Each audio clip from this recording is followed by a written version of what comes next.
What's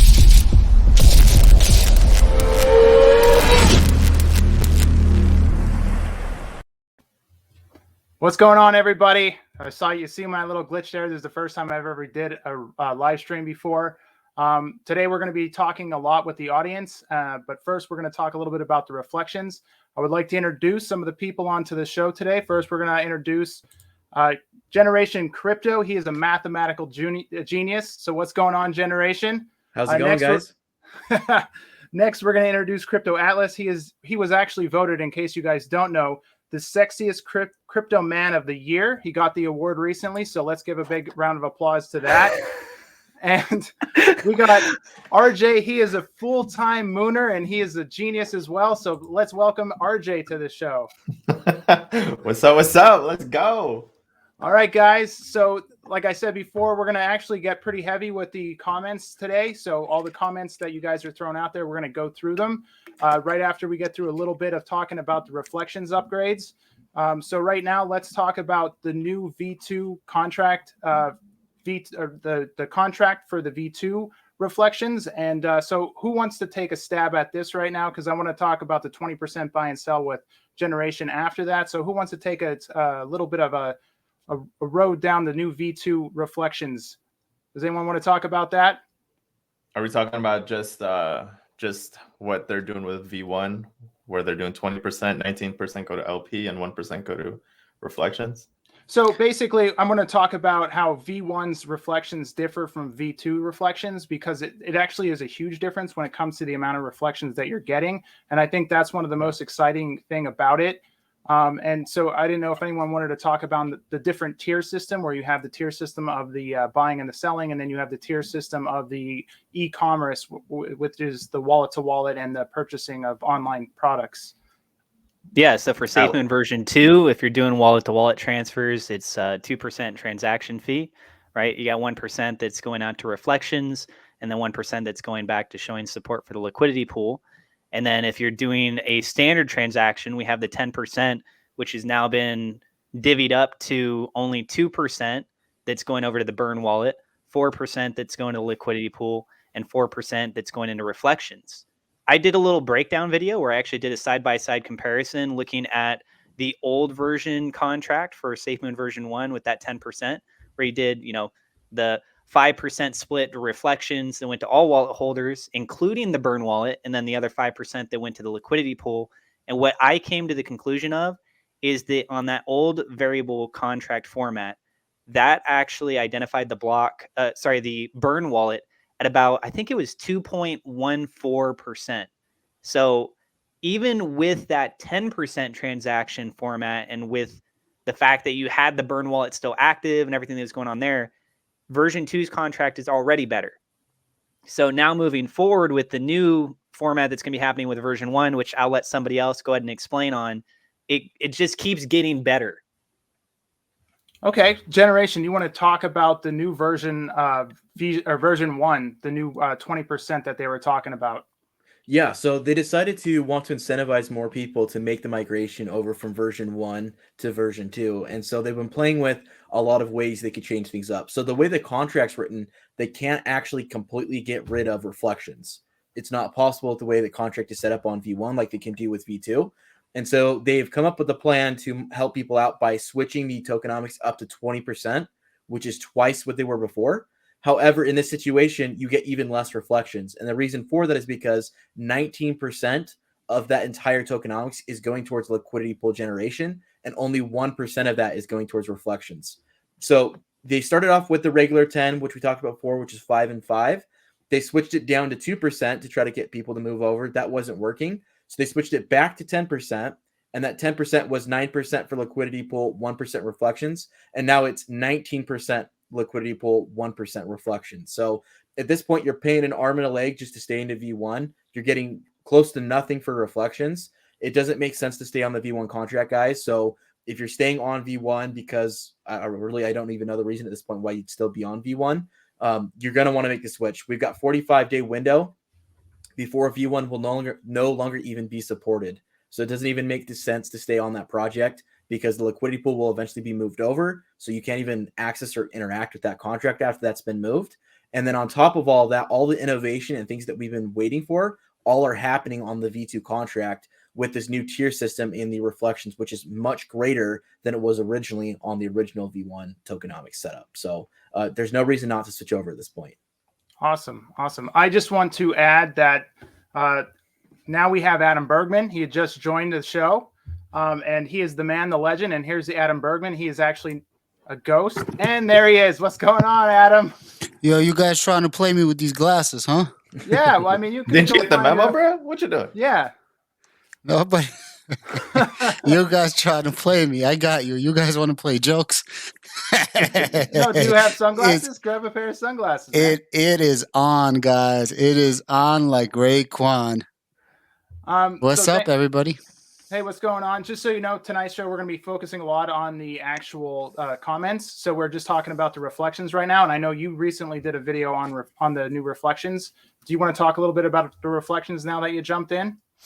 Who, me? Yeah, sure. What excites you about it? So we did the math really quick. So currently around, I don't know the exact number, but around 300 billion, just under, just over, has transferred over. So around 50% of the entire assets of V1 transferred over. Because of that, we have a very unique case of reflections right now that we're getting actually about 150% on top of the reflections that you would normally get on V1 if you were using that original 10% tax, 5% here, 5% there. And once everybody's going to move over, and you actually take into account everybody moving over, migrating, which would be 100%, which is not going to happen, you will get around a 41% increase in your reflections. So the calculation always used to be 1 billion bag for 1 billion volume over a total amount of time. Guys, that's not per day, just for everybody to understand. That billion could be in a month, it could be in a year, it could be in an hour. That's just the number. So we used to get a number $54. So you add 40%, and you're right around that $70 mark. I confirmed my numbers with Glubiz because his numbers and my numbers were off. I figured out why they were off. Both of us were right, and he agreed with it. Shout out to him. And then we also took into account you got to look at Safemoon as two ecosystems now, at least. So you're going to have tier 1, tier 2. And I forgot which one is which, but the one that's going to be just commerce, you get 2%. That's 1% tier 1. is tier 1. There you go. So tier 1, 2%. 1% goes to LP, and 1% is going to go to all wallet holders, no burn wallet.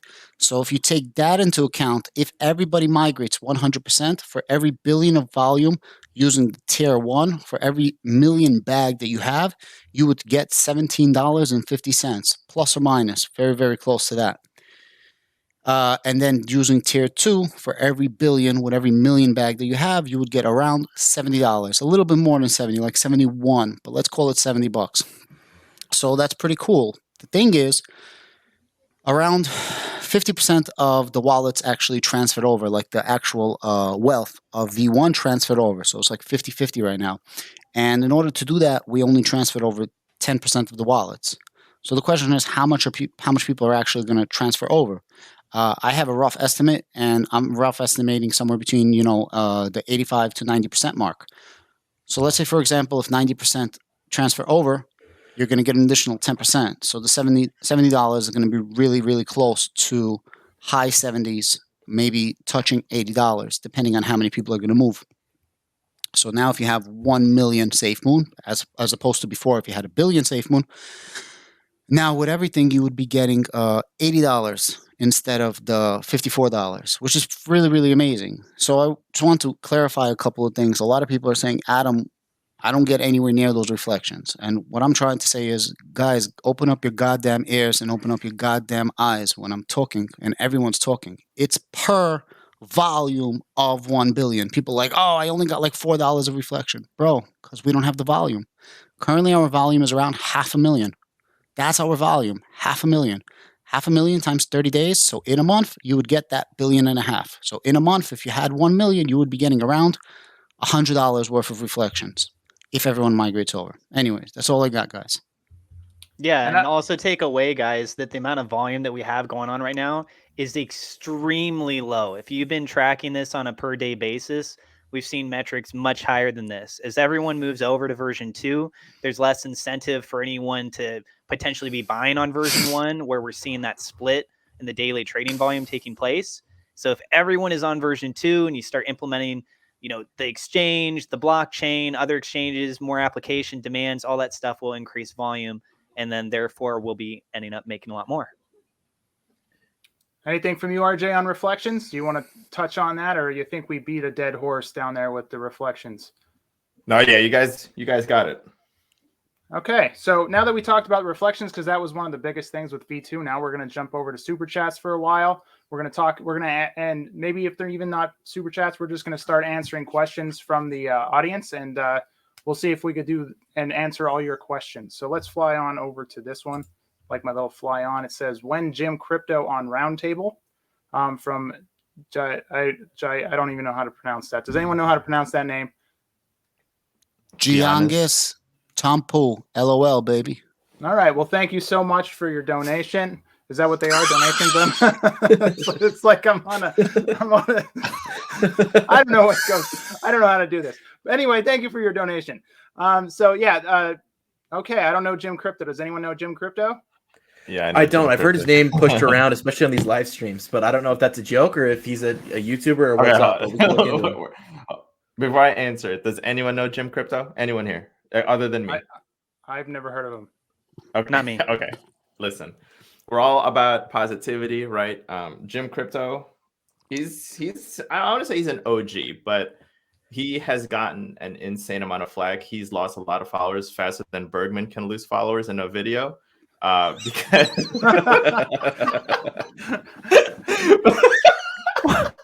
What? Yo, today is fuck with Adam Day, huh? All right, cool. So Jim Crypto, he likes to overhype, and almost really clickbaity, right? To a point where everyone just hated on him. I mean, he was popular for doing crypto or Safemoon to a penny, Safemoon to a dollar, Safemoon to a penny, almost every other thumbnail. So he got a lot of flack. I'm pretty sure a lot of people.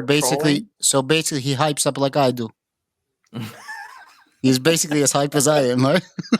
Check out one of his videos. Let me know what you guys think. I've never personally spoken to the guy. I've watched a lot of his videos when I first started getting into Safemoon in April.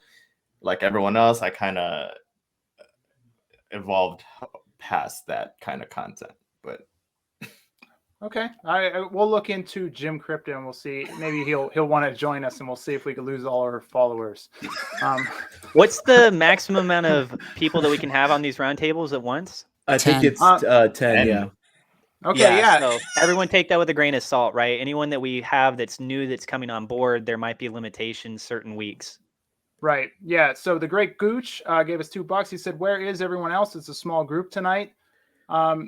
We just lost Adam because I guess he didn't want to be on for that question.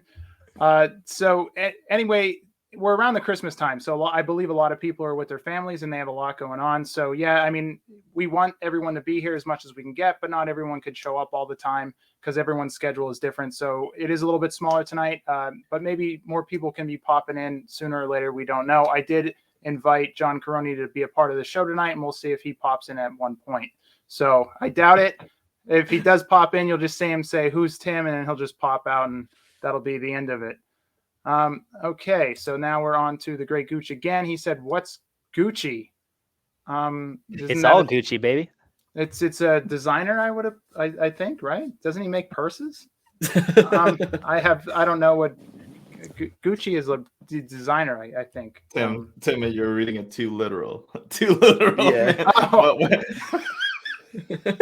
How do you read it unliteral? It's so similar to like saying, now. "You gelling?" Yeah, I'm gelling, like, man. whoa. What's Gucci? Yeah, so if I say, "Tim, what's Gucci, man?" It's almost like, "Hey, what's good? What's going on? How are you?" All in all, what's Gucci? Oh God, now I feel like an old man. Jeez, I should have picked up on that. All right. Well, at least you don't feel like an old broom, because then that'd be really weird. All right, Muhammad A. He said, Safemoon has 10 patents. Can we look them up and get an idea on what they're making or planning? What do you think, Tim? Great job. You guys are all the best. Yeah, so they actually have close to, let's bring Adam back up. They have close to 12 patents, but most of them are basically focused on the exchange, the connect, and then the rest of them mainly focus all around e-commerce. So it has to with the buying and selling and tradings of goods. And they're not just US patents. They have patents over in Europe. They have patents over in other countries. But a majority of the patents, which I couldn't find any for hydrophobic or hydrophilic coatings or anything to do with making airfoils more efficient on wind turbines.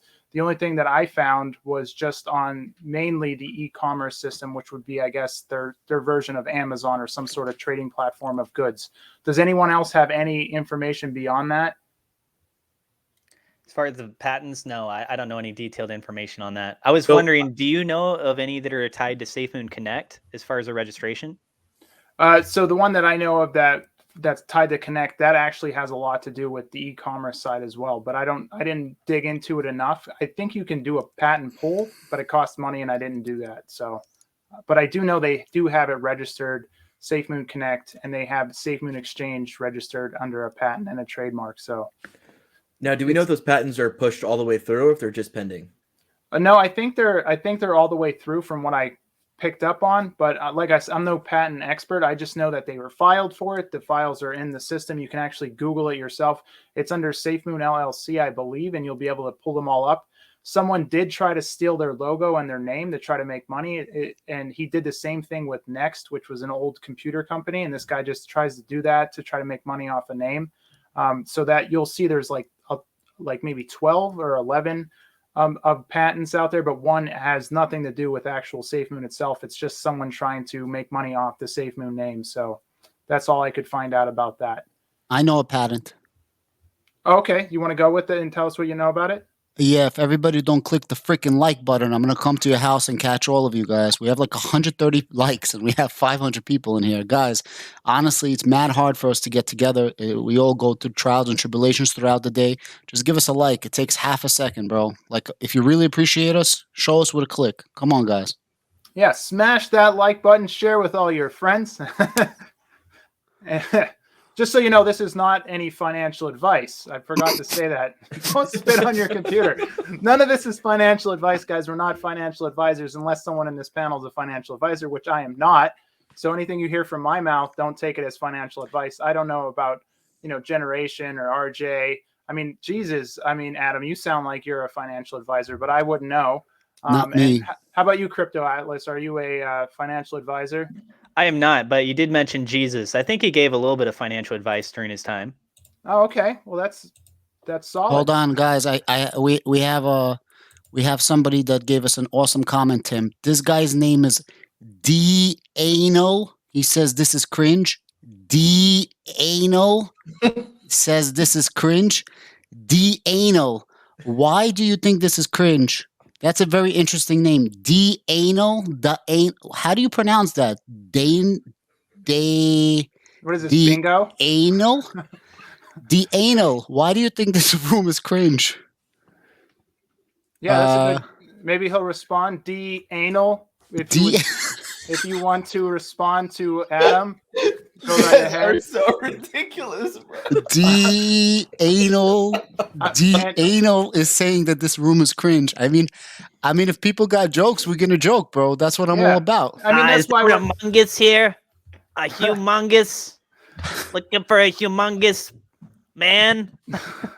Dano Blockchain says, I love seeing this once a week. It's like a consolidation of information that saves me time.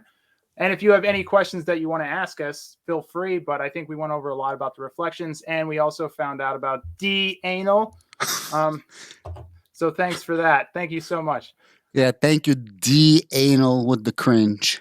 D-anal.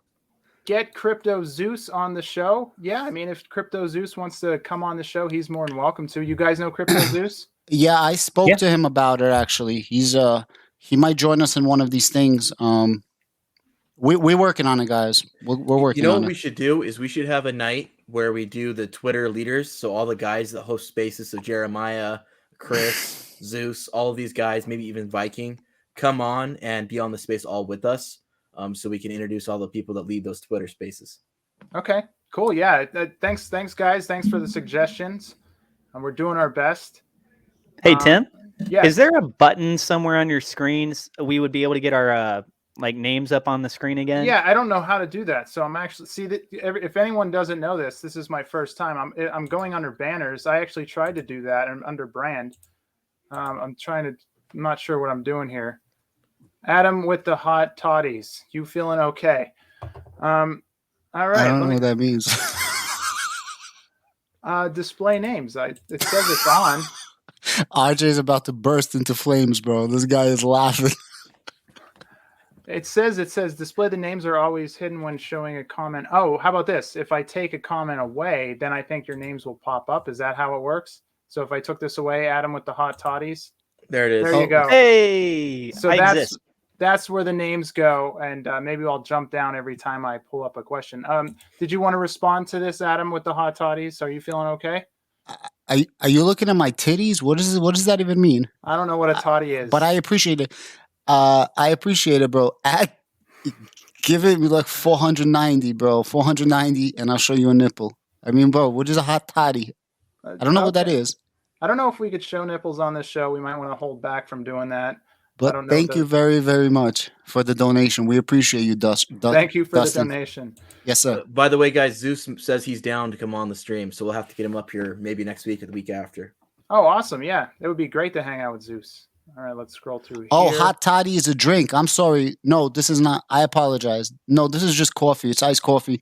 Milo wants some iced coffee. He loves that shit, but that's mine. This is just coffee, guys. I'm sorry. I apologize. No signal. We'll watch tomorrow. Appreciate you guys. Thank you so much. We do our best. All right, let's go here. How important do you think the wind turbines will be? And do you think 32 is the burn per spin? What do you guys think? How important do you think these wind turbines are? I think they're going to be pretty awesome based on the technology that they're going to be putting onto them. But what do you guys think? And try not to laugh when you answer this, RJ. Listen, I'm a mod. I'm moderating for like 5 minutes. Well, thank God you guys are moderating. I don't know what you're saying if hot toddies is on there. So what do I think? I think the wind turbines are going to do a lot for countries that don't have access to electricity. So over in the Gambia, not being able to get electricity on the grid and being able to connect to the mesh wireless system, I think is super important.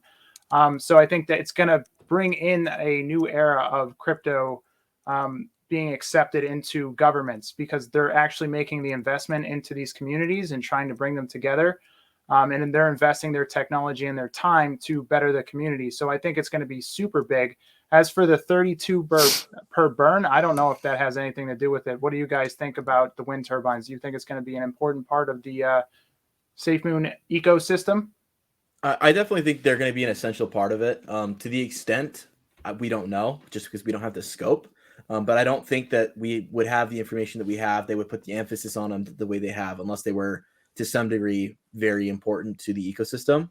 As far as the burn, though, the 32 burn, that's something that I've heard speculated a lot, especially back when we got the original 32, right? Because the 32 that kept going through it over and over again, people were speculating that those were the wind turbines, not the wind turbines themselves, but the code behind that would run the wind turbines running, and that was them testing that on their network. But in my opinion, if they were doing that, that would be done on a test net. That wouldn't be done on the actual blockchain. So I don't know. I don't think that 32 burn is anywhere confirmed. It's just been speculation.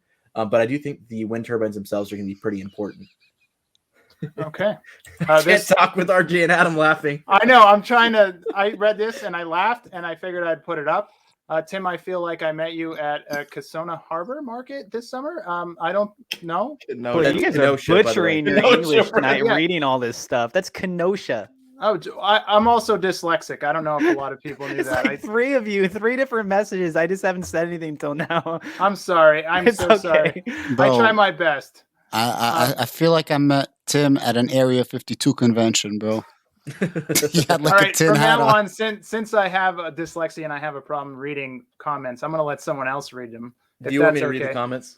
Oh, Sure. that's nice of you. Thank you, Victor, for the happy birthday for my mom. Thank you very much. I appreciate you. Thank you. Happy birthday. Happy Thank you. birthday Thank to you. your Thank you. mom. Thank you. All right, let's scroll through some of these. Generation Crypto's birthday is coming up too. Yeah, a week from today. That's my boo. All right, from Dustin Fisher, it says, "Yeah, hot toddy is a tea with whiskey. LOL. I know you like your apple juice." Okay, he's on a cell phone call right now, but yeah, hot toddy is a drink, so that's good to know. And he's gone. His cat bit him. All right, let's go down and see what else we got going on here. I prefer what's this? I prefer 36, 32, 36 myself. That's cool. Is that how many burns per spin? Is that what we're talking about? That's what I hope. That's his fantasy football record, I think. Oh, okay. Now, let me ask you guys, if the 32 that happened months ago with Bitmart, it was in a sequence, right? It was back to back to back to back, and that's how it became a meme. Right. If that has absolutely nothing to do with Safemoon's team, out of any number that could have been tested upon, why did they choose 32? Is there anything of significance from a testing perspective of why you would choose the number 32? No, I don't. And frankly, when it comes to 32, I mean, maybe that's just the number they settled on, or maybe that's just, well, there's a lot of symbolism with 32 that people have talked about, right? Like with angles with owl wings, the fact that a dark moon happens every 32 months, all the other significant numbers of why 32 incorporates with dark moon and everything else that they're doing. But who knows? I don't know. It's just, I don't know, because the weird thing with numbers is there's always patterns and strategies that you can find within numbers. So you can literally take any number, and I'm sure, like, if we want to get the chat going, let's just pick the number 17. I'm sure you can find connections with the number 17 to something related to Safemoon, just because numbers always make connections. So I don't know if that's which came first, the chicken or the egg. Was it 32 that came first and we started putting everything to 32? Or was it that there was legitimate stuff associated with 32 and 32 came later? That's a good point. What are the chances that Safemoon can add PayPal? This would be huge. What do you guys think about that? I don't think they will add PayPal because I feel like the system they are setting up is similar to PayPal. They have their own wallet. They're going to do their own exchange, and they're going to do their own card. And that's sort of like what PayPal has. PayPal has their own wallet. They have their own exchange now that you could buy crypto on, and they have a PayPal card. So I don't know if they would necessarily get involved with PayPal, although it would be more convenient to get your currency that you have in your country being in to get cryptocurrency. But I feel like they're more of a competitor than PayPal. What do you guys think? Anyone have an opinion on that? I would say that we're more probable to see PayPal listing Safemoon because, you can purchase Bitcoin, several other cryptocurrencies through them moving forward. Although as it is right now, we have Simplex, we have MoonPay in order to, be incorporated into buying BNB and hopefully being able to directly buy Safemoon itself in the future. So is there the possibility of it? I would say, yeah, but I think it's more likely that Safemoon would go on as a crypto over to PayPal's side for purchase. All right. This is, I'll let crypto. All right, this is from Laughin' Coffin 91. What month do you see the exchange being out, and how do you think the volume will be starting out? Ooh, that's a great question. I hope it will be out in January, if not February. I think it's going to be in Q1. The exchange will be coming out. I know John Caroni came out and said that it's mainly paperwork, not so much the programming when it comes to getting an exchange out. So he said he was just finishing up the paperwork. Now, I don't know if he was referring to the exchanges that they're partnering with or their actual exchange itself. As for volume, if you look at any other cryptocurrency that's out there, I mean, just look at when they get listed. I mean, what do you guys think when it comes to volume? So when it comes to the exchange itself, I mean, building an exchange isn't inherently difficult, especially with the resources that this team has. You're talking 8 to 12 weeks max of the actual structure of the exchange. But like you mentioned, that the actual difficult part of the exchange is not the code. It's being within regulations and guidelines. So that's with the SEC. That's with, all the other federal regulations that you would have going on there. And that's not just in the United States, but it's on a per state level. And then that's also on a per governance level or per providence level if you're looking at different countries. So there's all of that red tape they have to get through and make sure they're in they're making sure they're all within those guidelines and working properly so that they can do that. Are we talking about a central exchange or decentralized exchange? So our decentralized exchanges are DEX, right, which is our swap. Decentralized exchange is what we're going to imply the cryptonomics. So that's what we're talking about. It's the centralized exchanges that have the more difficulty with the federal regulation because they have to be up to code. You think they're going to? I'm sorry. Go ahead, Tim. Do you have any idea what you think the volume is going to do for Safemoon if they get listed on one of these exchanges or they list their own exchange? It depends on what exchange we're talking about. I think if we're going to be on Coinbase and it's as easy to buy on Coinbase as is any other coin, I mean, I could say that like within the first few days, just because it'll be new, I would imagine we're going to be hundreds of millions easily in the first couple of days, and then we'll see what happens after that simmers down. So I think that once we're on an exchange, I mean, the more the merrier, but you guys can estimate that the exchange will be about Adam, RJ, and Atlas are goons.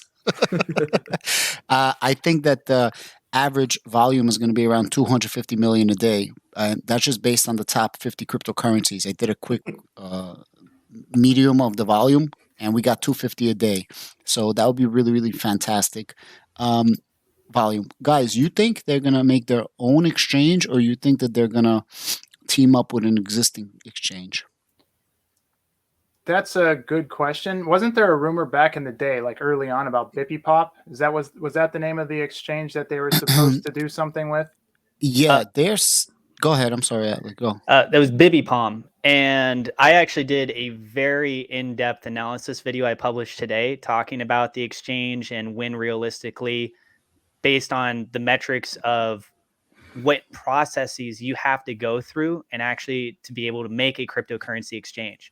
So John had recently given us some clues where he talked about, well, there's the MTLs, the MSB, there's European Union, there's United Kingdom, all that kind of stuff, right? So an MTL is a money transmitter license, and that is something that is the real time consuming element. The money service business, or the MSB, that doesn't take very long for the process to actually do the application. I found a comparable company, and it looks like right around a 9-month time frame. So I know I'm giving a lot of the elements that's in my really long, in-depth video you guys can check out if you want. But just the long story short of this, we had fundraised $1 million. That looks like that's enough equity to be provided in order to move this forward. That was fundraised back around in April. If you look at the comparable exchange or the money transmitter license that was being pushed through, that was about 9 months. And so right in that time frame where John has recently made statements saying that it looks like the exchange is probably not going to come out before Christmas, right? So it sounds like it could be very close. That's one leading indicator. In addition to that, he was asked if it's going to come out next summer. And he said, oh, geez, I don't even have the patience for that.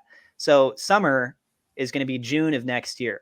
So realistically, it's leaning much more heavily going into the first quarter of next year, like what Tim was sort of implying around January, but potentially as of late of June. And if you look at the background of John, his family, they have the business over in the Gambia, the Barajali Group, I think is what it's called.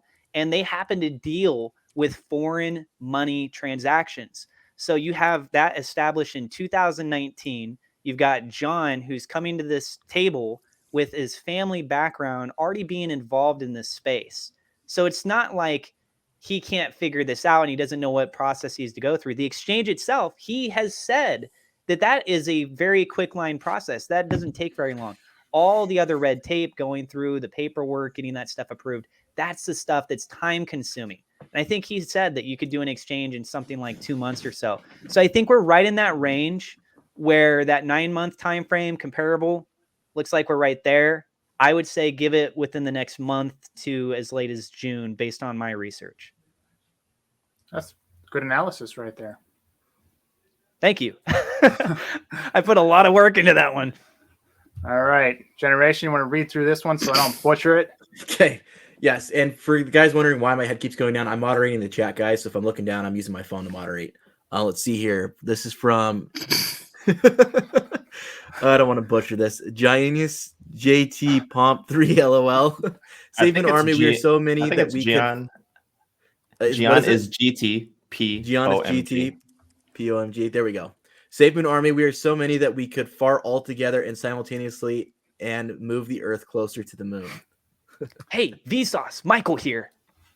Theoretically, it's possible, guys. I'm not sure if we can all coordinate it together. It would take a lot of planning. But it could be something. We'll look into it. What do you guys think? A lot of broccoli. I would say that if everyone on the planet farted at the same time, everyone would be pushing the Earth in the same direction, so the Earth wouldn't actually move. So what we all need to do is meet up We somewhere. just spin faster, right? We move those damn turbines pretty good, right? Yeah, so what we'll have to do is we'll have to all go to Adam's house and we'll eat a can of beans and we'll have to do it there. There you go. I'm sure you're going to need a new can of paint for your house after we come over. You guys are all welcome. Come through. All right. This is from Michael. Am I reading that right? I can't read letters right now. Yeah, Michael Mieja. I haven't migrated to V1 because Bitmart is holding my coins hostage, and news on when it will get corrected. Ooh, that's a great question. Does anyone have any information on that? Yeah, so Bitmart is shut off V1 for now to stop purchases and sales because they're going to be migrating everyone over to V2. So just you guys don't have to do anything if you're on an exchange right now. If you're holding V1, it's going to be migrated for you automatically. So you don't need to send it anywhere. You don't need to do anything. It's just going to migrate on its own. You know what's going to be interesting with the Bitmart guys? Are they going to be giving out the reflections this entire time that people lost? And bro, it's a little bit messed up, right? What if you wanted to sell this whole time? Let's say you wanted to sell, or let's say you wanted to rebuy, or right? Because it's not just you're getting back your tokens, which is fantastic. It's your reflections, one, and two, what if you wanted to rebuy? What if you want to take advantage of the dip? What if you want to take advantage of that 2% thing, right? It's that's the issue with an centralized exchange, right? Is you don't technically hold your tokens; they're held on an exchange. So there's pros and cons. It's there basically for everything in life. There's two options. There's security and there's freedom. And the more you go to one side, the less you have of the other, and that's just the nature of the world, right? Fair enough. It's like you turn on a light in a room. You can have it get brighter, or you can have it be darker. But you can have a room that's both bright and dark at the same time. So if you're on exchange because you feel like you're safer there because they've got built-in features where they guarantee your tokens and that kind of a thing, well, you're going to lose out in these options like this, where you can have a little bit more control of your own tokens. If you're on a wallet, you have a little bit more freedom, but it's your responsibility to take care of your security. So if you give out your seed phrase or you do something silly like that and you get your stuff stolen, there's no one there to back it up for you or take care of you that way. So it's kind of that option of, do you value security or do you value the freedom that comes with not relying on a centralized system for security? Yeah, I mean, I understand how people are. Like right now, they're not getting the reflections. Am I correct by that? They're not getting the new V2, so they won't get those new reflections. So they're probably sitting there, man, we're not getting what we used to get. We're not getting what all the new contract people that moved over. So I could see why that could definitely be, where you're getting upset about it. Bro, they wouldn't be getting any reflections because since there's no movement, there's no buying, selling, trading, which means that all the reflections come from, Bitmart's internal ecosystem. And since the ecosystem is not moving, they ain't getting jack shit. Oh, that so sucks. It's all locked up there. Yeah, that's 100%. True. So they ain't getting nothing. Yeah, I wish we had the answer for that question, but unfortunately, we don't know what they're doing. So, sorry. Dale, fantastic, Dale. Dale, fantastic. From Thonk, if you have to convince someone to buy Safemoon, what would be your one-liner selling point to get them on board with the project? Bro, who wants to take this one? RJ, you want to take this one? I know you've been down there moderating for a while. I haven't heard you speak. I love your voice. You can convince someone to buy Safemoon. I want to take it after also. If I had to convince someone to buy Safemoon, what would be your one-liner selling point to get them on board with this project? One-liner is difficult. All right. I just say all the time, my number one selling point is always tokenomics. I've literally converted as many family members as I can, as many friends as I can, and as many coworkers at the time as I can. And you introduce them with saying tokenomics. The longer you hold it, the more you get. Yes, anyone that understands the history, Safemoon did not officially start tokenomics, but they are the ones that successfully implemented it. And so it's easy to just branch off of that from there. After you say, hey, tokenomics, you hold more. You get more the longer you hold, and then you can slowly start feeding them some more information. I've noticed today after a conversation with my CPA and a conversation with my parents that people that don't know what crypto is or they don't know what SafeMoon is, it is very easy to give them that information overload. It's too much for them, right? So you have to slowly start giving them information little by little, right? Tokenomics, start with tokenomics. It's easy to understand. The longer you hold it, the more you get. Branch out from there. Don't go straight into like windmills and the Gambia and stuff like that. Their mind's going to explode. So I would say tokenomics. I think that's good. Anyone else want to answer that before we move on to the next one? I think that was a great answer. I think Adam wanted to take a stab at it.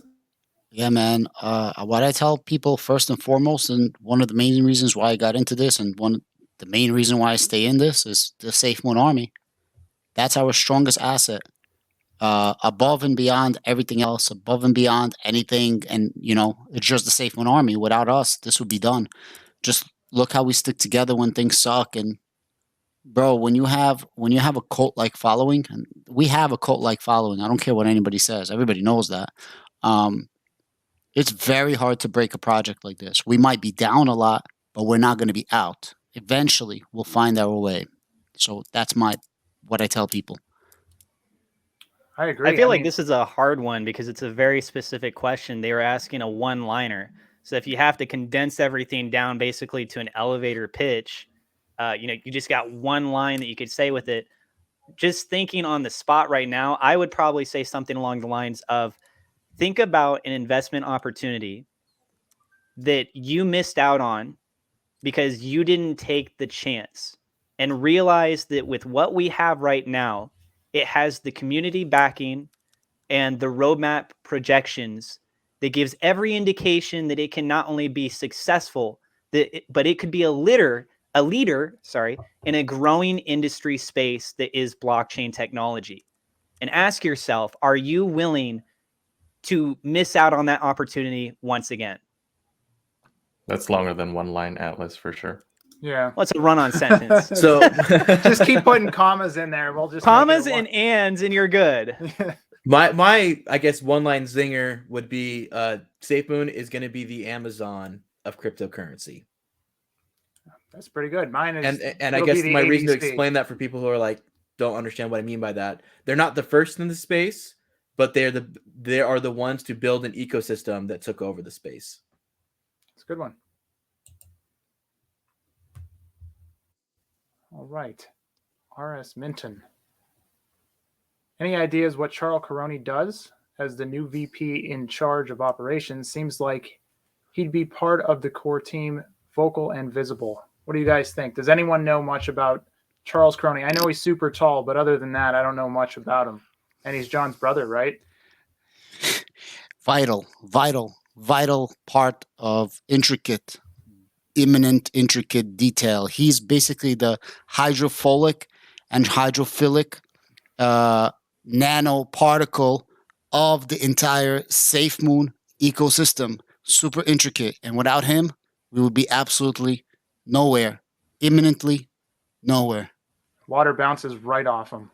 He is bounce. He played a direct role in getting the partnership with Hudui, or Hudui, or however you say that name. I'm not sure how to say it. Hadui, yeah, I think you got it right the first time. Yeah, so that's good. I know he was working on more exchanges, so yeah, I remember that now. Yeah, go ahead. I'll let you keep going. I'm sorry. No, that's basically it. Is that I know that he was congratulated on doing that, and that's something that he's been in the works on for quite a while. And for anybody that's watching right now that doesn't know about that exchange, they deal with NFTs. So Safemoon has been trying to pursue ways to incorporate NFTs with the Safemoon wallet. There's a little bit of a dilemma there, because we could have the NFTs being incorporated into the Android version, but Apple has a different set of restrictions, policies that they want to do. And so to find workarounds, this could be that segue opportunity through them, which, by the way, Hudui does have a financial backer through crypto.com. So that's another connecting dot that drags Safemoon over to crypto.com. I do have a question, and hopefully you fine gentlemen can answer this with our collective mind. So Safemoon is saying that we're having issues with obviously Apple restricting NFTs and stuff. What exactly is is, Apple restricting? Because if you look at OpenSea has an application. And OpenSea is an NFT platform. So what? Help me understand. So I love educations. Help me educate me on this.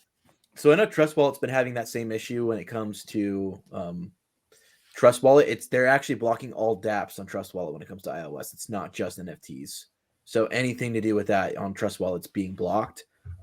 I haven't heard other than Safemoon mentioning, I haven't heard of Apple blocking NFTs for any other reason outside of that. I know that former applications that have NFTs were able to continue to host and have NFTs, but anything that's trying to come on new with NFTs is unable to. But I don't know what the reasoning is.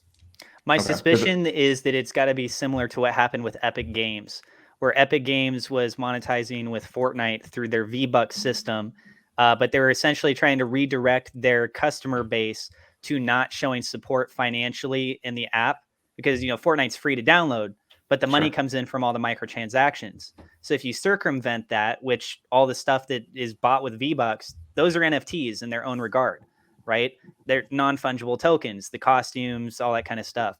So I think Apple in that lawsuit, they've just been trying to find ways to where they're providing a free service in which people can provide these apps that are out there. But if revenue is going to be coming in through these free apps, then Apple wants to make sure that they can get their cut. And if you're going through NFT stuff that's going through the blockchain, how is Apple getting their cut? Yeah, you're right. I mean, I'm looking at OpenSea right now on my app store, and I can only view it, right? But I can't sell it or bid it or put it up for bid. So interesting. Yeah, they shut that down. Yeah, I wonder if Safemoon's going to be successful putting dApps on their wallet, because that's something Apple doesn't allow Trust Wallet to do, right? So are they going to be able to do it on theirs as well, or is it the iOS version going to be blocked from doing dApps as well? So from what I've heard, that this was asked a while ago, like this was probably 2 months ago during a AMA, and they had mentioned that they would not put dApps up unless it was available for both Android and iOS. And that was the holdup in the past of why it's not already on there. So if they're looking to add them in this next update, like they're saying, they must have found some workaround or some deal with Apple to make that function. Oh, that's good, because that would probably be one of the only wallets that has that right now, don't you think? MetaMask has NFTs on it. Okay, but do they have dApps? Yep, they have dApps as well. Okay, dApps. See, I'm pronouncing that wrong. You guys should People, just go over it's here and tomato smack tomato. me. It's like people call it GIF or people call it GIF. I'm probably started a feud in the comment section on which way is the way to pronounce it. But Yeah. Well, I think a big question here is that we need to ask, what is the value of the partnership with Houdui? They are an NFT marketplace.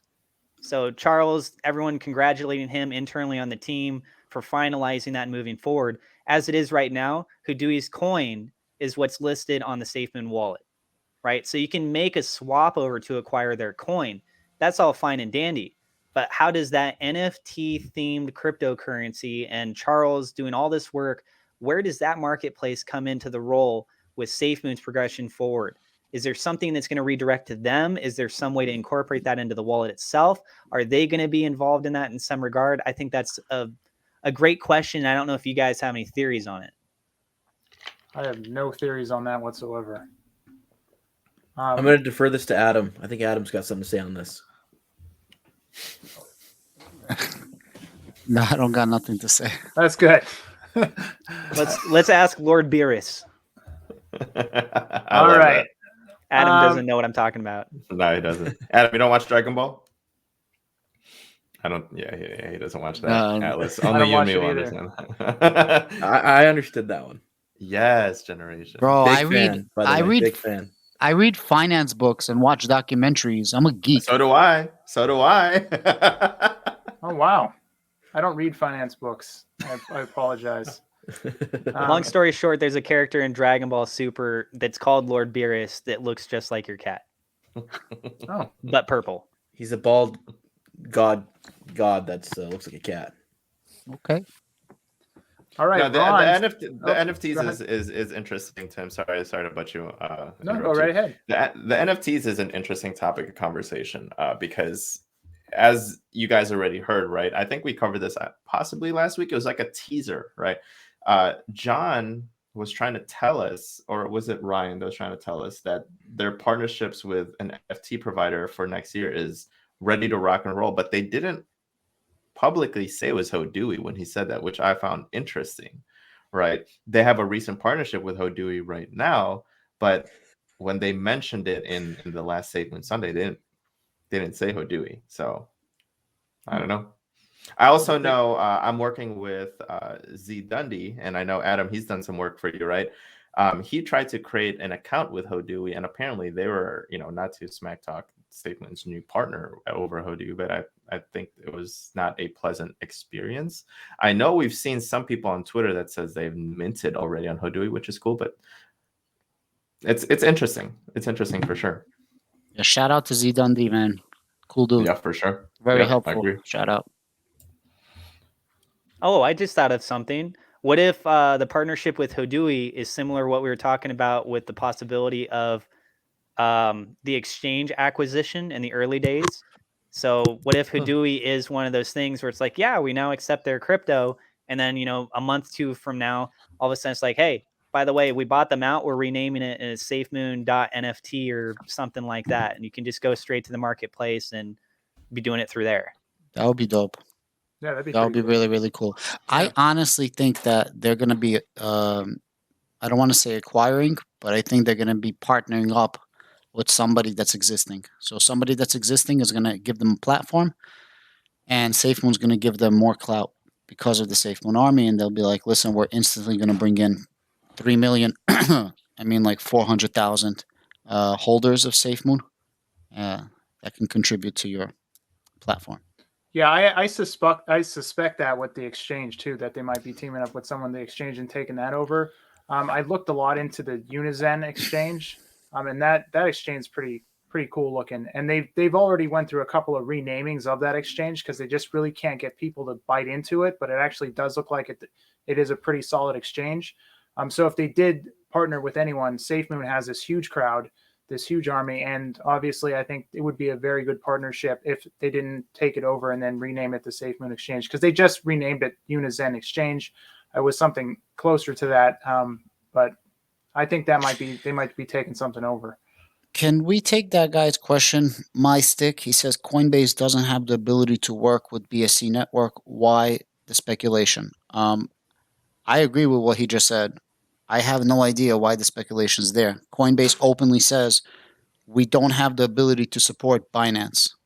Therefore, we don't support anything BEP20. I mean, it's literally on their website. So I don't know if we're allowed to talk about this too much, so I'll touch it lightly. This would be after we go to our own blockchain. Okay. Right.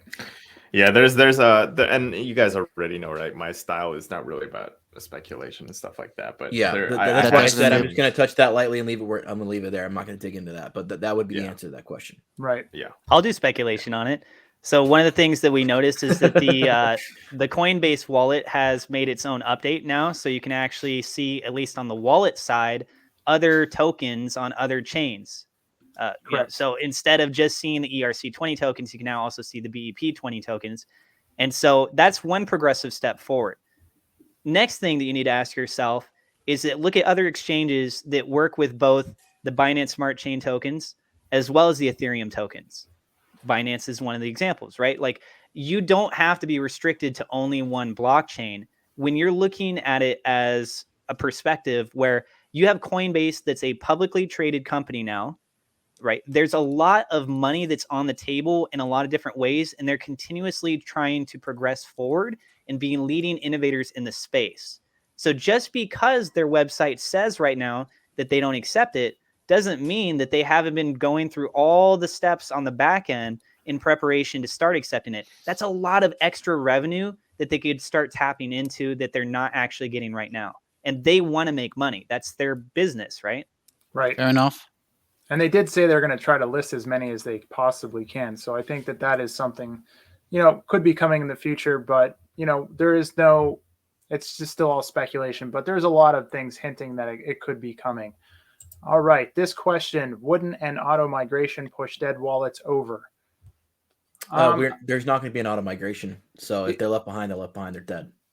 Yeah, that's what I heard too. So I didn't think they were going to do that. But I think that maybe if they're talking about the exchanges, no, I don't think they're doing it for that's just the exchanges themselves, right? So the exchanges are moving automatically. They're auto migrating. So every wallet that's on the exchange will be migrated. If it's in their own individual wallet off of an exchange, those aren't moving unless the people individually move them within the allotted time frame.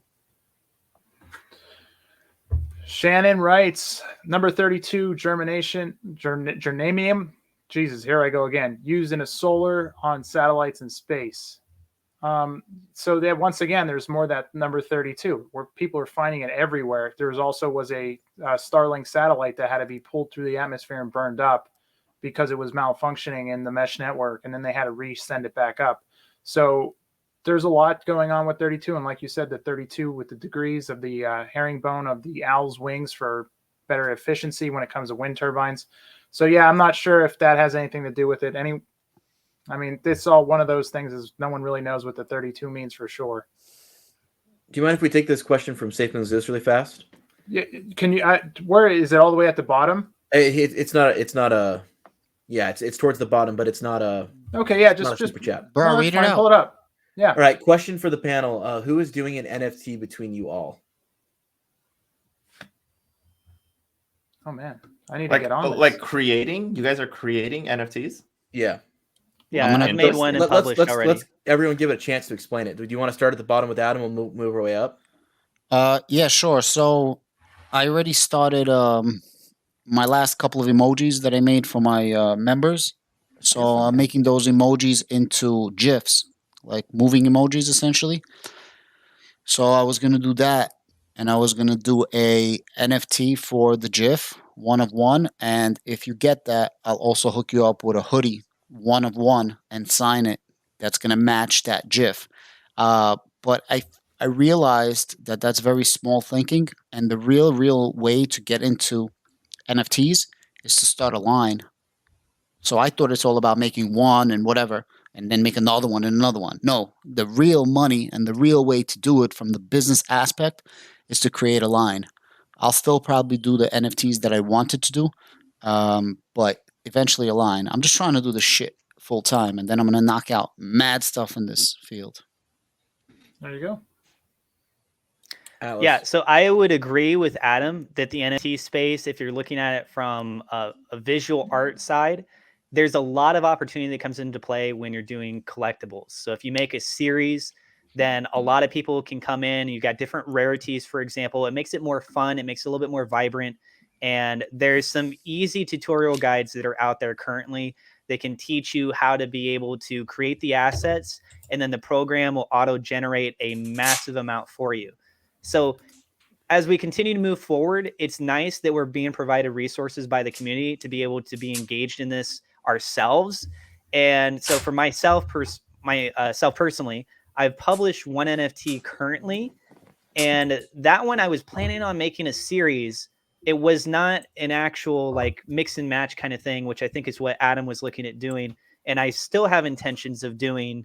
I just don't have the finances currently. I'm going to be working with an art studio I've worked with in the past. I have to wait till I got the finances for that.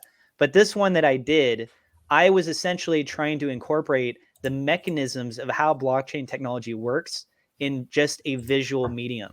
So I created a planet with a sun, and there were stars, and I basically used off of the pixel formats, the size of the planet, the sun, the angle that was moved, a grid-based pattern. You could identify which crypto it was, what its rank was on the blockchain, when it was at that market cap, what the market cap was, just all those metrics, and you could identify it using my formula.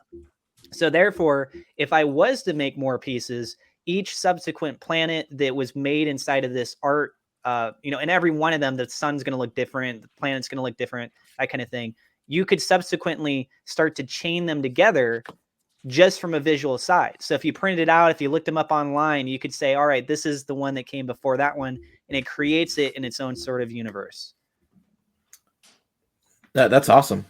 So as far as my NFTs, I want to get to some of these comments people are leaving about them too. But as far as my personal NFT project, so I'm looking to make a project where I don't know if any of you guys have heard me talk about this before, but I'm really hurting on hardware for my video development. So unlike these other beautiful gentlemen on the screen who are able to produce content, on a more regular basis, daily or multiple times a day, I'm limited heavily by the hardware that I use. And that's because I'm on a really old Mac laptop that can barely run iMovie to create my content. So I need an upgrade on hardware. I want to really invest some money into making this all work for you guys so I can produce better content at a higher quality for you guys. So I'm looking to drop a series of NFTs. It'll be like 100 of the same copy that would basically be about my channel. I'm working on the art for that now. And essentially how it'll work is it'll be an investment piece into my channel. So there'll only be 100 of them. You can all purchase them. And then once they're purchased, once I hit 100,000 subscribers, I'll be willing to buy back the NFTs at twice the price you paid for them. So it's kind of like an investment piece into my channel that you guys can hold on to. And then for those that decide to hold on past 100,000 subscribers, you guys can continue to hold those or keep those, but if they get sent back to me, I burn them. So they'll be gone. So if you keep them and half the people sell them, they're even more rare. And at that point, for those that continue to hold, when I hit other metrics like 200,000 subscribers and so on, then I'm going to go ahead and drop merch that will be only for those that hold NFTs, or rather that specific NFT. So it'll continue to pay out if you continue to hold instead of selling it back to me, essentially. So it's basically a way for you guys to invest into my channel, help me out so I can improve on my hardware and get my stuff set up so I can produce better content for you guys. And then as I grow, you can either be rewarded with a quick 2x, or you can continue to hold and receive merch drops and things like that after I pass that metric. Awesome. So would you consider that financial advice, that if you invest early in generation crypto NFTs, that you can double up your money? And how quickly can you double up your money? Would you consider this an imminent, a soon, or a very, very soon?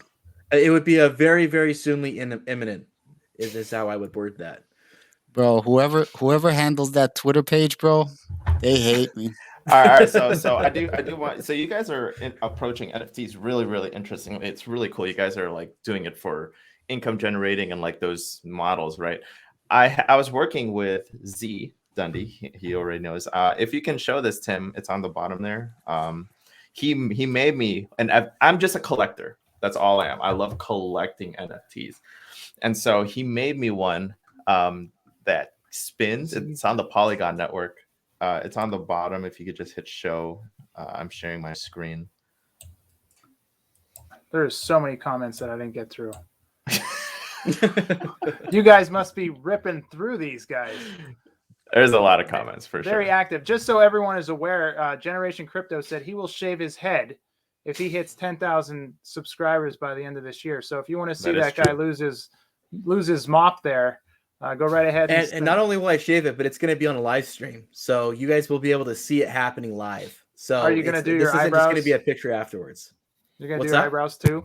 Eyebrows?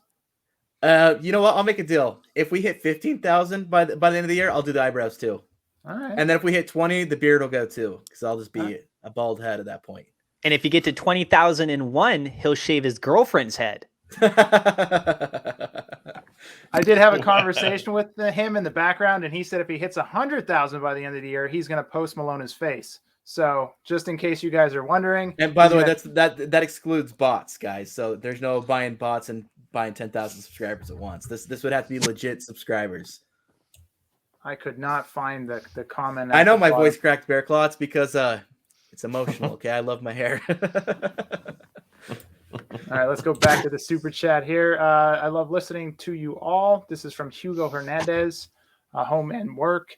Should we seek other sources besides wind, and why not ocean or solar to help the burn? Thank you. Okay, I think John Caroni even did mention that he was going to get into solar, but just not right from the start. So they're first starting off with wind. He did say wind is a little bit better when it comes to generating electricity, although I did read in other places that solar is getting pretty good. And also solar is improving with hydrophobic and hydrophilic coatings as well. So that's something also interesting. So maybe if they apply it to their wind generation to make that more efficient, they can also make solar more efficient with that as well. Ocean is something that where the waves, they use the kinetic energy from the waves. So I don't know about that. What do you guys think about when it comes to helping out with the burn and renewable energy? So it depends on how we use the renewable energy. I mean, this is a controversial topic, but the most efficient form of energy that's technically green that we have on Earth is nuclear. That is by far the most efficient. It's also the cheapest to operate once it's up and operational. A lot of people, when they think about nuclear energy, they're thinking of like 1940s technology. They're thinking of what happened in Japan. They're thinking of Chernobyl. But it's unfair because the technology that led to Chernobyl and led to Japan is like comparing computers from the 90s to computers today. Like the technology has come so far. The amount of the waste that comes out of those things can fit in a cup. It's a totally different animal how they work, and they're way safer than they were in the past. But how we would incorporate nuclear into our actual ecosystem, I don't know. I don't know how that would work or how that would function. We'd have to see, but that is the cleanest source of energy, although it is a very controversial form of energy because of what's happened in the past. I got it. Okay. They're going to build 32 nuclear plants on the dark side of the moon. There you go. Maybe beam maybe in the not, power from the moon, right? Is that what you're I'm going saying? here. I'm getting in it. Hold on. Okay, I lost it. I guess going back to some of the other elements to his question, I think one key thing that you need to focus on is with the wind turbines, the accessibility of something like that. If you look at solar power panels, that's only going to be efficient during the daytime.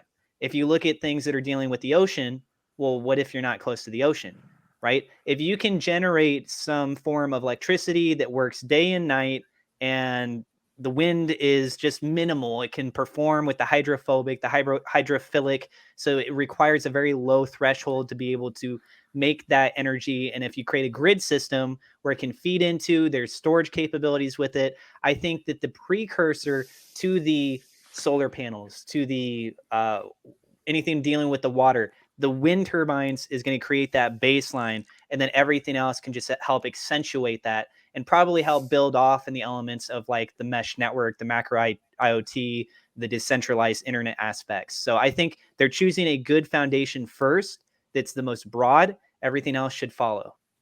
May I ask a question to the panel? Go ahead. Out of the top 100 cryptos, which one of these top 100 cryptos have wind turbines? I don't think any of them do. They? I haven't. Why? looked. Why not? Is that what you're asking? Oh, it's freaking ridiculous. Just give us a blockchain. That's amazing. Give us marketing. Spend money and time on freaking marketing. Get us on sexes, and we're gonna go up. Well, I think they're looking at it from a humanitarian effort as well. So they want to help these countries going on with it. So you could feel good about your investment in Safemoon, Adam. Don't worry about that. And as for generation, Safemoon, Adam. that's Safemoon, Adam. As for generation, I actually worked in a nuclear power plant. I was on the refueling floor where they took out we decontaminated radioactive waste with hydrolasers.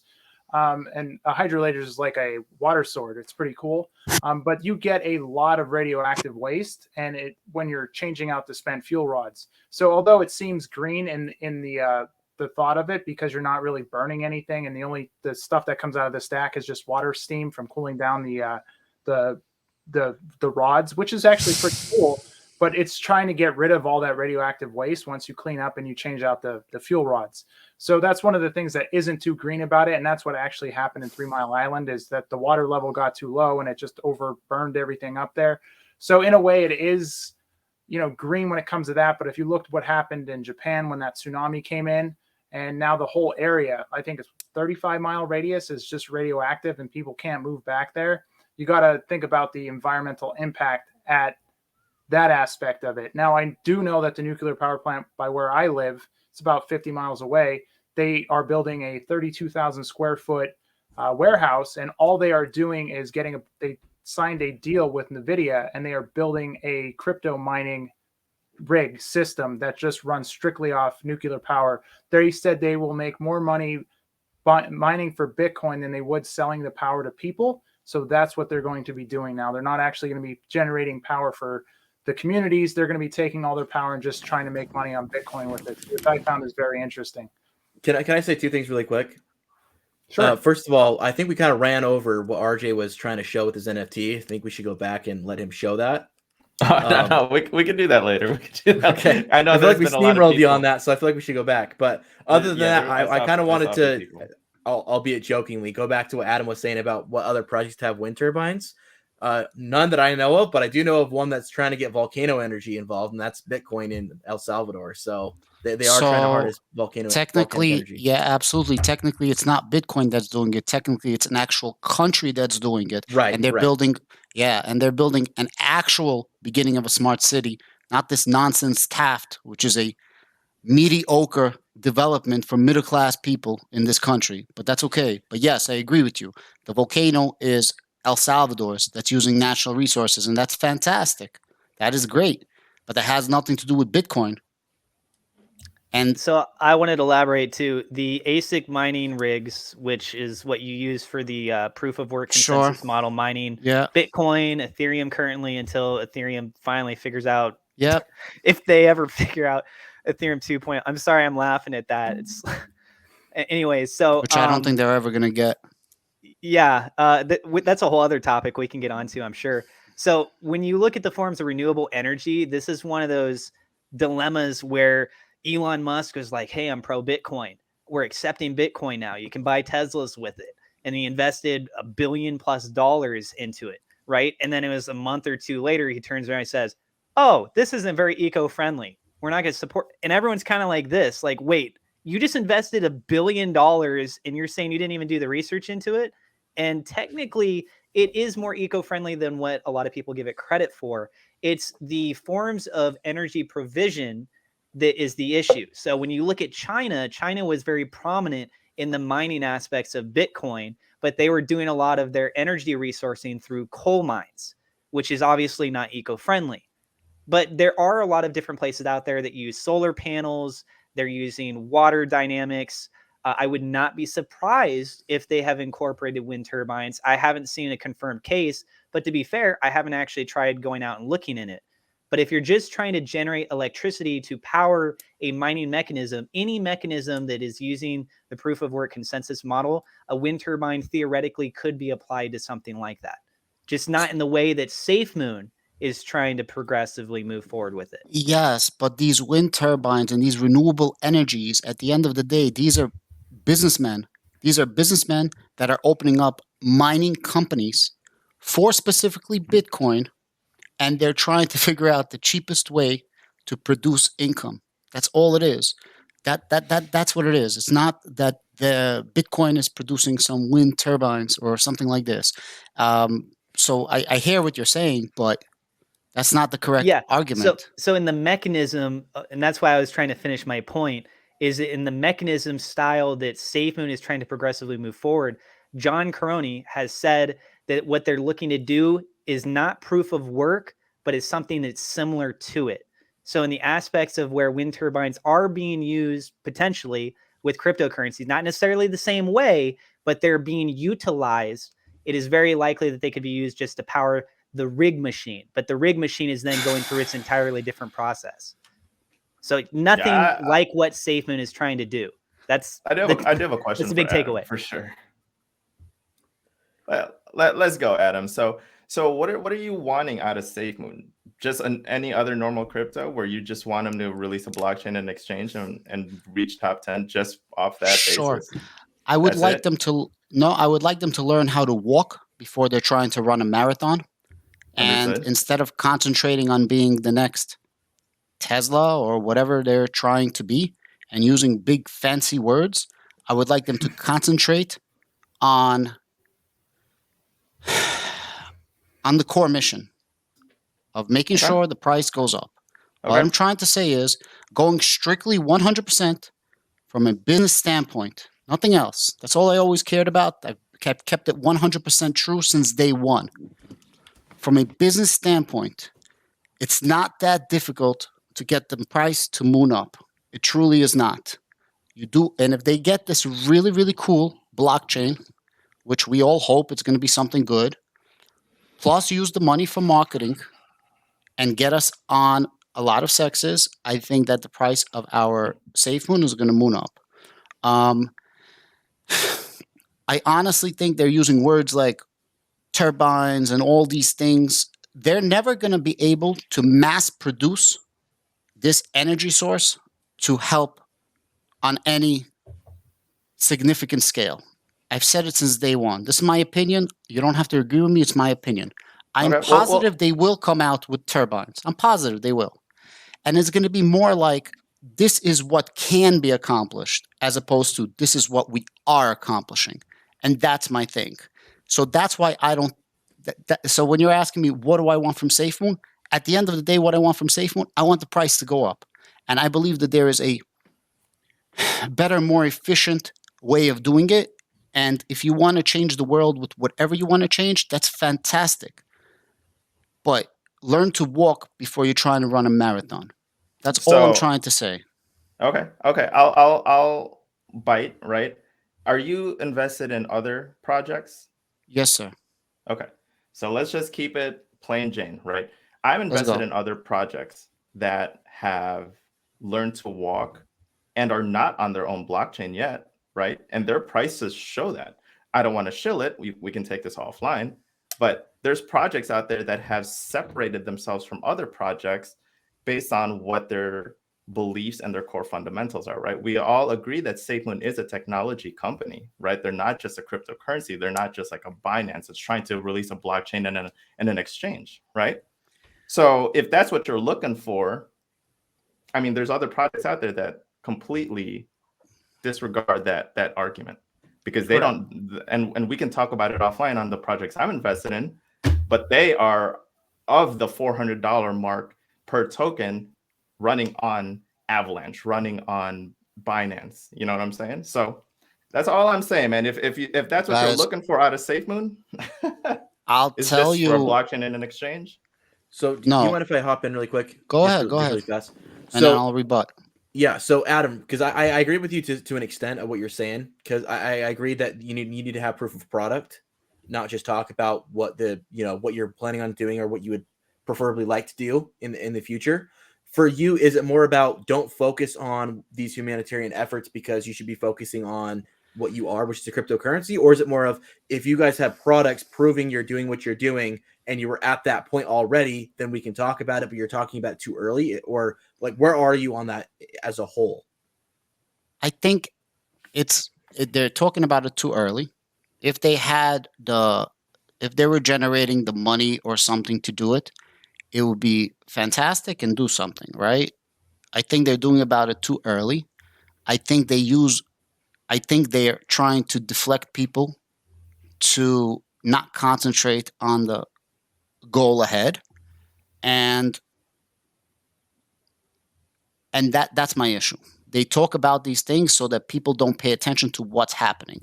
And I feel that a lot of our Safemoon army, this is their first investment or second investment after Dogecoin. And I would prefer if they were to talk about the core crypto values. And yeah, RJ, I hear you about what you said about there's a lot of other projects that don't have a blockchain and that go up. I hear you. But a lot of those projects don't talk about making a blockchain, right? So Safemoon talks about doing certain things. So I want them to follow through with doing those specific things. And I wish that they were to focus and talk about those specific things all the time and more in lines with an Algorand or a Cardano where they're putting out white papers and they're putting down academia reviewed reports where it's being reviewed by universities and top leaders in the industry where they're going to say, oh, wow, yeah, you guys want to make a blockchain? That's so cool. Let's review it. Oh, this is great. This is great. You have this idea. Oh, 3,000 transactions instantaneous. Fantastic. Let's see the technology. And where you have different professors talking about it and different people in academia to actually build something fantastic. Because if you build a really cool blockchain that really does amazing, amazing things, that in itself can change the world by far more than any wind turbines and tunnels and everything else. I've said it since day one. That's all extra. That's all. I just go ahead. One thing I do want to point out, I agree with you to an extent. I think that, sometimes things get a little bit in the clouds and they've learned a little bit from their lesson about that because in the past, the way they marketed things has changed a lot to how they do things today. But I think one of the biggest things is I honestly believe that some, not all, of the things that they've announced or talked about, like the exchange and like the blockchain, they fully expected to have been released at this point. but there was a lot of snags in the development team and all the drama that went on behind the scenes that I think really pushed things back further. And I think John was led to believe by the people on his team who he trusted at the time that this was their time frames and that they had accomplished X, Y, and Z thus far. And then when things came to light after, my assumption, again, this is speculation, would be after the botch of the wallet release, there was a lot of light shed in the dark corners of the room that really showed what was actually going on. And so there was a lot of in-house cleaning that needed to go on to clean things up. But as a leader, you've got two options. You don't want to tank your project. You don't want everyone to lose hope on it. So you don't want to scream and yell and say the house is on fire, because then everyone bails and freaks out, and then all of a sudden everything you've built is gone. So you've got to be able to find this way where you can continue to keep people calm, at ease, or excited about the future while cleaning up the interior stuff that was going on. So I think what happened was John was in this position where he wanted to keep everyone calm and excited about the future, but he also wanted to clean up the issues that he had in-house. Now that's cleaned up. That's done. We've gotten rid of everyone else that needed to be getting rid of. We've cleaned everything up. They've mentioned before they love the team that they're working with now, that the issues that were pre-existing were gone. So I think moving forward, now they are going to start fulfilling in on those promises, albeit significantly later than we were told. So I get the frustration in saying, dude, just build the blockchain. Like, let's focus on what we're supposed to be doing. And then when those other things come, they can come down the road. But I think that we were just in this awkward part where that stuff was already supposed to be out, and that stuff was supposed to be the next steps. But we found this awkward phase where he needed to keep everyone excited about the future without spreading FUD, cleaning out house, and that set timeframes back. So I think we're at that point now where we're starting to catch up, and 2022 should be a great year for Safemoon. We just need to be able to get through this awkward phase that we went through with everything that went on behind the scenes that I'm sure we'll learn more about through the documentary.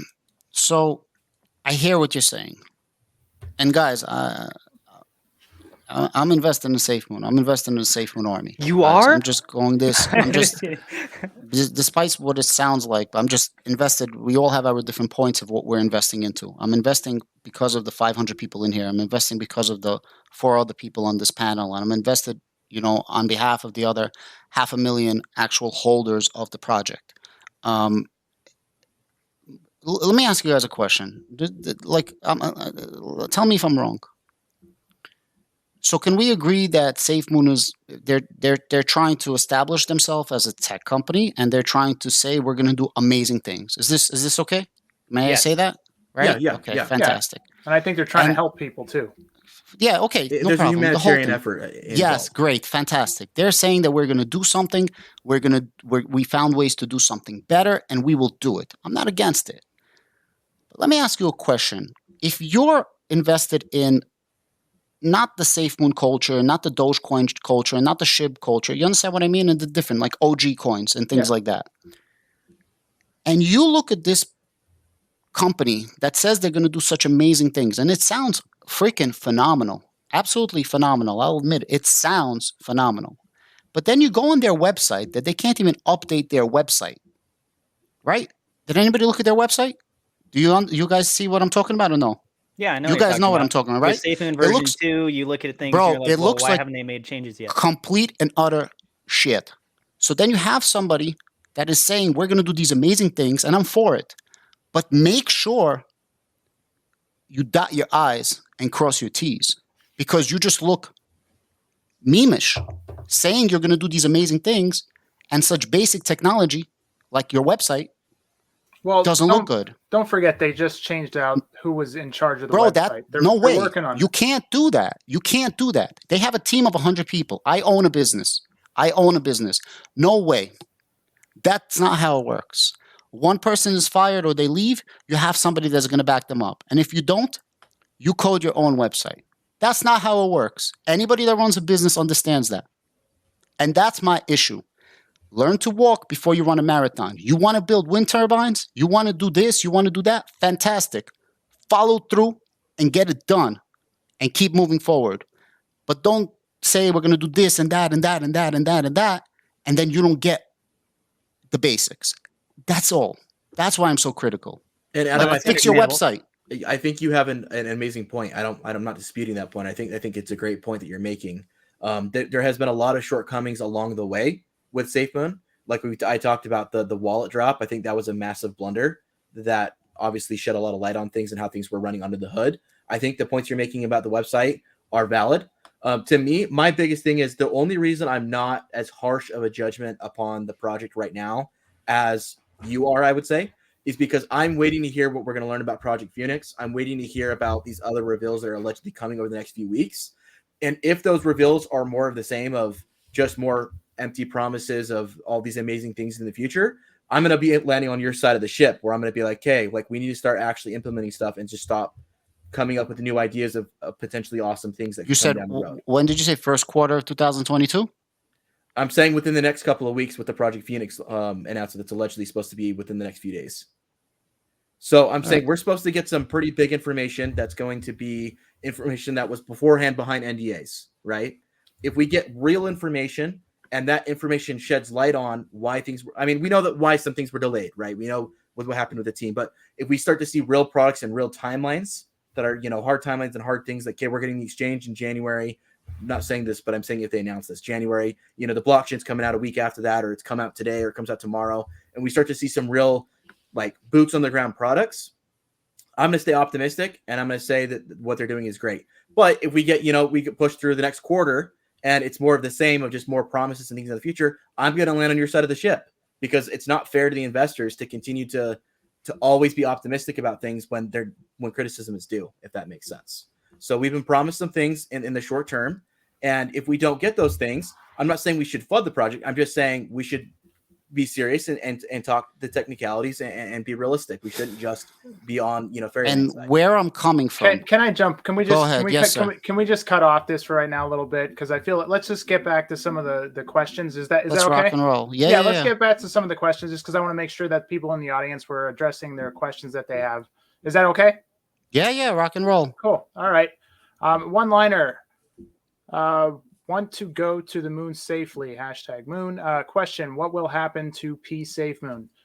Does anyone know what they plan on doing for P Safemoon with V2? Obviously, they said they didn't get into it right now. Obviously, there's no way to get over to V2. Does anyone know did they hear anything that I did not hear of about what they're going to be doing to the people that are on P Safemoon?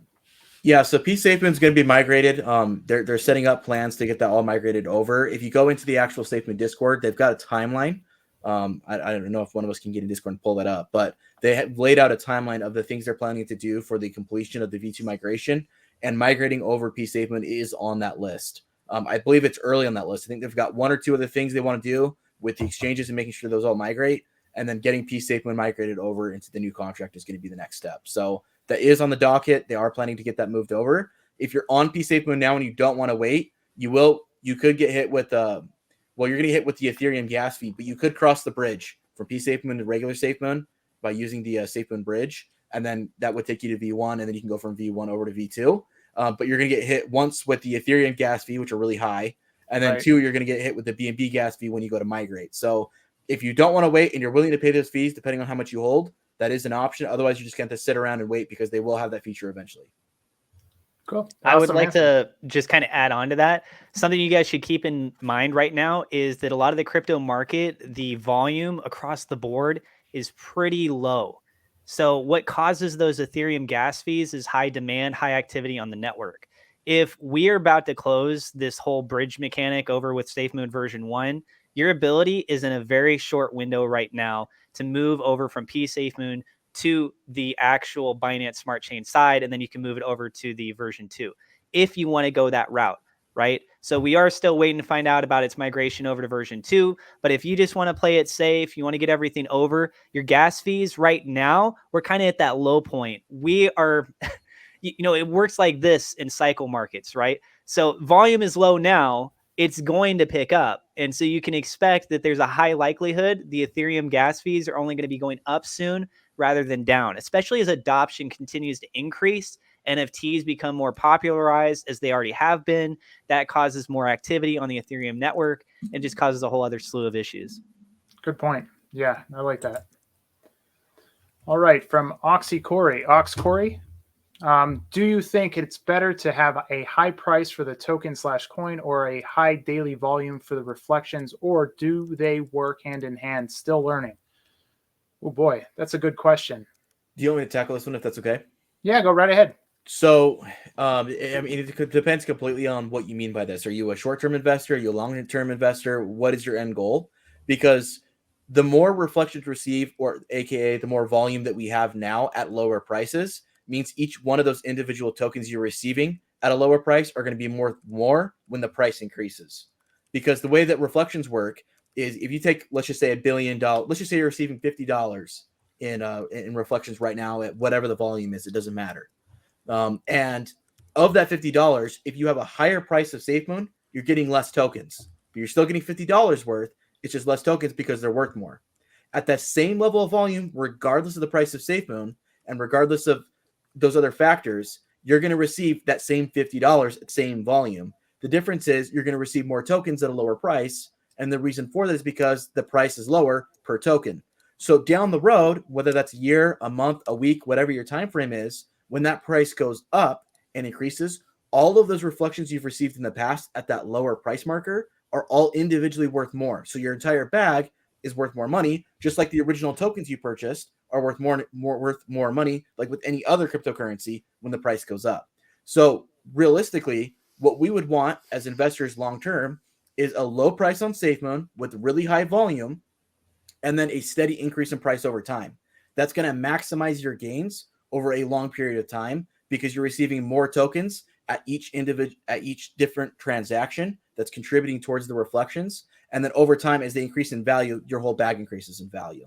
So that's a theoretical way we'd want to do that. Now, I know everyone wants to see a high price immediately because everyone's looking at the short term of, I want that 2x, I want that 10x or that 100x. But in a realistic real world situation, you want high volume of tokens, and then you want those tokens to bring in utility down the road where they're worth more per token in the future. And that's how you're going to make money in the future with Safemoon.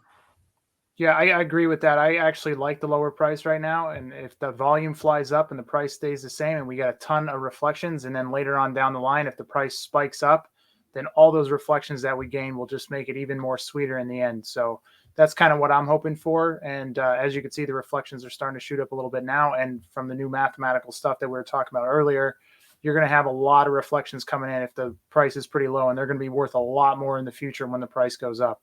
So that's a really good thing to talk about. All right. This is better than Netflix. Thanks, guys. All right, guys. We're better than Netflix. We should start our own show. That's awesome. I'd be down for it. Hey, guys, I just got a comment, just reading the comments here. All of us here are friends, okay? I know a lot of the times in Twitter spaces and other places, they're awesome and great spaces as well. You know, this is a little bit of a different conversation than you guys may be used to. We can have differences of opinion, and we're still all on the same team. We're all still part of the same army. Right. Okay? 100%. I have a different perspective than RJ, Atlas, Tim, and Adam, but they're all my buddies. I love what they do for the army, and there isn't a wrong opinion here, guys. Some of us may be more harshly critical or less harshly critical or more optimistic, less optimistic. We're all on the same team, guys. We're not enemies. This isn't a fight. We're all here to talk about it and help each other out as a community. And 100%. we need the pros and the cons. We can't just sit here and say, I mean, if you go buy a car or you go anywhere, you're going for a job interview, and all they tell you is that everything's good, you need to run like hell, okay? Because there's something wrong if they're telling you everything's rainbow and sunshines, right? There's going to be negative, there's going to be bad with the good. And it's the same with Safemoon. There's been bad things that have happened with the development team. There's been things I disagreed with the development team. But there's been a lot of good that they do, and I'm an investor for a reason. I love this project, and I want it to succeed.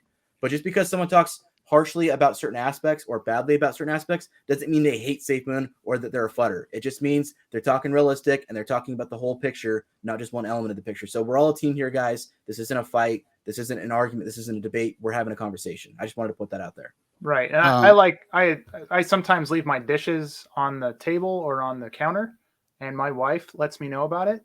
And I know she loves me. And we still get along, even though I do things that she may not be 100% for, but eventually I'll get that dish into the sink and we'll all be happy again. Yeah, we all cool, guys. And I'm not going back on the topic. I just want to finish just one sentence just for people to understand how I think. Okay. The only reason why I'm critical, the only reason is because outside of the Safemoon army that invested in the Safemoon army, that this is either their first or second investment after Doge, right? Like 95% of us come from that. The more seasoned investors, the accredited investors, the people that have the real money, the real whales that will make our whales look like absolute guppies, is the real money that you want to come in. You want the institutional investors, the sovereign wealth funds, the 401k and pension plans to be investing in Safemoon. If they want to do this, or if they're going to do this, we must be taken seriously. I'm a very small-time businessman, and even I see these problems. So I'm not pointing them out to hate. I'm pointing them out to shore up the problem so that people like me, looking from the outside in, are not going to laugh at me when I bring up Safemoon, because that's how people, my people that have real money, are like, are you out of your freaking mind? Because they look at all these things. That's why I'm being critical. And it's from a point of love. Nothing more, nothing less. And all 5 of us are going to have difference of opinions, as Generation Crypto said. And I love these guys, man. We cool. We are all mad cool. So I just wanted to understand, that's where I'm coming from. Straight 100% financial standpoint of bringing in huge money into our project. That's it. Thank you, guys. You're welcome. And why is Adam not wearing sunglasses? Well, They he left them fucked me. in. No, he left them in Aruba. Didn't you leave them in Aruba? No, I got them. Yo, do you guys put them on purpose, bro? I didn't hear about none of this. No, we All were right. just hanging out. We all got in here a little early, so we were all hanging out before the show actually went live. And I had sunglasses on, and everyone had sunglasses just laying around. Actually, RJ had a few minutes to run and go grab his from his car. So you just came in a little bit later after the show started, or if you were in the chat up front, we would have just said, "Hey, do you have sunglasses? Do you want to go grab them?" So it had nothing to do with doing anything against you. I mean, it was just you just weren't hanging out like before the pre-show where we all got them together. And that's why I said you can always run and go get them yourself and then put them on, so we can all be matching sunglasses. I thought you guys were trolling me because last time I put on the green shades for a minute or two when you had your shades on, and I'm like, oh man, these guys. And I saw RJ, bro. Even though I can't see his eyes, bro, I saw him staring at me. He's like, You're staring at your soul. I'm excited for projects being able to build on the Safemoon blockchain. What are your thoughts on the VS building on BSC, ETH, other blockchains? Oh, versus building on this versus not VS. See all these damn abbreviations. What do you guys think? What are your thoughts on building on this as compared to the other blockchains? I think because it isn't out right now and not knowing how to build on it, it would be one thing to think about. So I don't know. I'll take it. Go ahead. So, Chris, right now, the way I feel is it's Ethereum versus everybody else. Ethereum being the old guard and the old way of doing things, old technology, against all the newer blockchains coming out.